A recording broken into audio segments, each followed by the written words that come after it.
الله الرحمن الرحيم.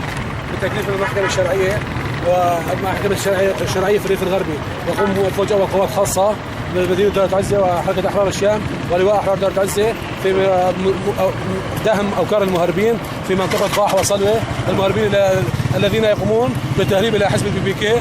ونحن في الفوج أول قوات خاصة نتعهد بمواجهة المهربين جميعهم لأنهم يقومون في التهريب لحزب البي بي كي، وحزب البي بي كي رفض الحصار على قريتي لبول والزهراء، والآن نحن نقوم بعملية دهم لأوكار المهربين في منطقة قاح ومنطقة الريف الغربي. ونشكر قناة شهبة بريس والمراسلين شهبة بريس على مرافقتهم لهذه الحملة المباركة.